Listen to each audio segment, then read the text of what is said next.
ने बहरंग का video viral किया है। बीएलए की पाकिस्तान के खिलाफ यलगार लगातार देखने को मिल रही है। बहरंग का वीडियो दिखाकर एकजुट होने की अपील की जा रही है। पाकिस्तान की कैद में बहरंग बलोच है, ये बड़ी खबर है। और बलूचिस्तान के एक्टिविस्ट, बलूचिस्तान की आज़ादी की एक्टिविस्ट महरंग बलोच को पाकिस्तान ने गिरफ्तार किया है। और पाकिस्तानी आर्मी जो है वो लगातार उन बलूचों को गिरफ्तार कर रही है जो बलूचिस्तान की आज़ादी की लड़ाई को लेकर आवाज़ बुलंद कर रहे हैं। महरंग बलोच का वीडियो भी इस वक्त वायरल हो रहा है। बीएलए जो है इस वीडियो को लगातार सर्कुलेट कर रहा है। आप सुनिए इस वीडियो में महरंग बलोच क्या कहती सुनाई दे रही है। आपकी जारियत नंगी हो चुकी है, आपकी जारियत, आपका जग नंगा हो चुका है। आप चाहे जितने बिलियन डॉलर्स खर्च करें, लेकिन वो खूनख्वारी जो आपने बलूचिस्तान के गली मोहल्लों में की उसको नहीं छुपा सकते। अरे इंतहा तो देखो जालिमो, आज बलोच माए आपसे, आप उनके वो प्यारे जो आपने मसख करके फेंक दिए, वो आपसे ये नहीं मांगते कि हमें इंसाफ दो, हमारे बच्चों के कातिलों को सजा दो। वो आपसे ये मांगते हैं कि शिनाख्त करके दो कि ये मेरा बेटा है या नहीं है। ये अलमिया है, सोचना चाहिए आपको कि आपकी औकात इतनी गिर चुकी है कि आज वो माँ भी आपसे इंसाफ नहीं मांग रही, वो अपना इंसाफ खुद करेगी और करके रहेगी। भारत कदम बढ़ाओ, हम तुम्हारे साथ हैं। भारत कदम बढ़ाओ, हम तुम्हारे साथ हैं। भारत कदम बढ़ाओ, हम तुम्हारे साथ हैं। गिरती हुई दीवार को एक हटाओ। ये आवाज आपने बलूचिस्तान की सुनी है। हमारे साथ रिटायर्ड मेजर जनरल पीके सहगल साहब लगातार बने। सहगल साहब, जिस तरीके से लगातार हम देख रहे हैं कि बलूचिस्तान के जो भी एक्टिविस्ट हैं उनको लगातार पाकिस्तानी आर्मी जो है वो गिरफ्तार कर रही है गैर कानूनी तरीके से, या यूं कहें कि उन्हें अगवा कर रही है। सहगल साहब, पाकिस्तानी आर्मी को, पाकिस्तानी सरकार को इस बात का डर है कि जिस तरीके से लगातार जो बलूचिस्तान के नेता हैं उनका बढ़ता कद पाकिस्तान के लिए चिंता का विषय हो सकता है। ये विषय तो हो चुका है, आज नहीं, आज से 10 साल पहले।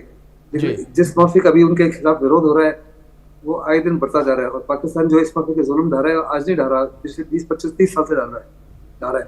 लेकिन वहाँ एक किस्म से इंसर्जेंसी शुरू हो गई, गुर्रा वॉरफेयर शुरू हो गई। एक इंसर्जेंट को चेकमेट करने के लिए, कंट्रोल करने के लिए कम से कम 50 से 100 साल निकल रहे हैं। हिंदुस्तान को जो सिक्योरिटी ग्रिड एस्टेब्लिश किया अपने जम्मू कश्मीर में, 40 से 50 साल लगे उस माफिक का सिक्योरिटी ग्रिड करने के लिए। और कितने बड़े पैमाने पर लाखों की तादाद में हमारी फौज वहाँ पे है उस इंटेलिजेंस ग्रिड को, सिक्योरिटी ग्रिड को कायम रखने के लिए। पाकिस्तान कंगाल पाकिस्तान है, कंगाल पाकिस्तान के पास पैसा ही नहीं है और इतनी बड़ी तादाद में फौज भी नहीं है कि वो यहाँ भी फौज लगाए, क्योंकि पीओके में भी फौज लगी हुई है, सिंध में भी लगी हुई है, पख्तूनख्वा में भी लगी हुई है, दुरंत लाइन के ऊपर भी तालिबान अटैक कर रहा है, उसको एक्सेप्ट नहीं कर रहा।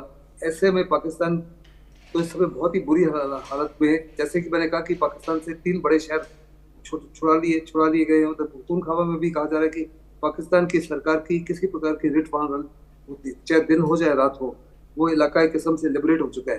पख्तूनख्वा ने उसको ऑक्यूपाई कर लिया है। इधर बीएलए ने कई शहरों को ऑक्यूपाई कर लिया है। तो पाकिस्तान जो है फिर भी उसके बावजूद भी आसानी से मानेगा नहीं, चाइना भी नहीं मानने वाला। लेकिन अगर उसने जुल्म ढाए तो पाकिस्तान, अगर unless you have the confidence of the people, अगर उनसे प्यार नहीं करोगे तो कैसे आपके साथ जुड़ेंगे। ये तो आहिस्ते आहिस्ते बहुत ही ज्यादा घृणा है पाकिस्तान के खिलाफ, पाकिस्तानी लोगों के खिलाफ। उसके बावजूद अगर वो कह रहे हैं कि हम एक अच्छे पड़ोसी के तौर पे रहना चाहते हैं, तो पाकिस्तान को इसका फायदा उठा के खुद ब खुद ऐसा कुछ काम करना चाहिए। उनको एक किस्म से ऑटोनॉमी दे दी जाए। अगर उनको ऑटोनॉमी दे दी जाए तो मे बी फॉर समटाइम्स ये स्थिति अब हुआ सकती है। लेकिन ऑटोनॉमी भी नहीं देंगे तो फिर तो मुझे नहीं लगता कि किसी प्रकार से इसको बचा पाएंगे। पाकिस्तान का टूटना तो निश्चित ही है। सहगल साहब, जिस तरीके से आपने जिक्र किया पाकिस्तान का टूटना निश्चित ही है, वो हर किसी को लगता है कि पाकिस्तान का टूटना निश्चित है। बलूचिस्तान जो है पाकिस्तान से अलग होकर ही रहेगा। लेकिन इस बीच अगर बात बलूचिस्तान के संदर्भ में की जाए, सहगल साहब, लगातार ये मांग उठती रहती है कि यूएन में इस पूरे मुद्दे को उठाया जाए। क्या आपको लगता है सहगल साहब कि यूएन के हस्तक्षेप से जो ये लगातार संघर्ष एक चला आ रहा है, ये संघर्ष हल होता हुआ नजर आएगा? देखो, यूएन में चाइना के पास वीटो है, तो चाइना एक प्रिंसिपल गेनर है, प्रिंसिपल बेनिफिशियरी है एक्सप्लॉयटेशन का। चाइना हर एक यूएन में जो भी कदम आएगा उसको वीटो कर देगा।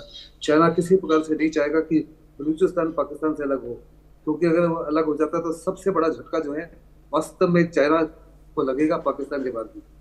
और चाइना किसी प्रकार से इसको अलाउ नहीं करेगा। चाइना के पास $18 ट्रिलियन की इकोनॉमी है, पैसे के माध्यम से बड़े सारे देशों को इन्फ्लुएंस कर सकता है। ऐसे में बहुत सारे लोग जो है उसकी इंडिपेंडेंस का विरोध करेंगे और इंडिपेंडेंस के खिलाफ होंगे। सिर्फ वो यही कहेंगे कि यस, बिल्कुल। उसको ताकि बड़ी उसको ऑटोनॉमी दी जाए, लेकिन पाकिस्तान तो ऑटोनॉमी देने के लिए तैयार नहीं। वास्तव में बिल्कुल सहगल साहब, ये संघर्ष जो है वो लंबा चलने वाला है, जिस तरीके से आपने जिक्र किया। और अब देखने वाली बात यहाँ पर ये हो गई कि जिस तरीके से जो बलूच हैं वो बलूचिस्तान की आज़ादी को लेकर लगातार लड़ाई लड़ रहे हैं, ये लड़ाई आखिर कहाँ जाकर समाप्त होती है, किस तरीके से उन्हें आज़ादी मिलती है और किस तरीके से पाकिस्तान से उन्हें छुटकारा मिलता है। सर, बहुत शुक्रिया आपका जुड़ने के लिए, अपना कीमती वक्त इंडिया न्यूज़ को देने के लिए। वक्त छोटे से ब्रेक का है, बने रहे इंडिया न्यूज़ के साथ।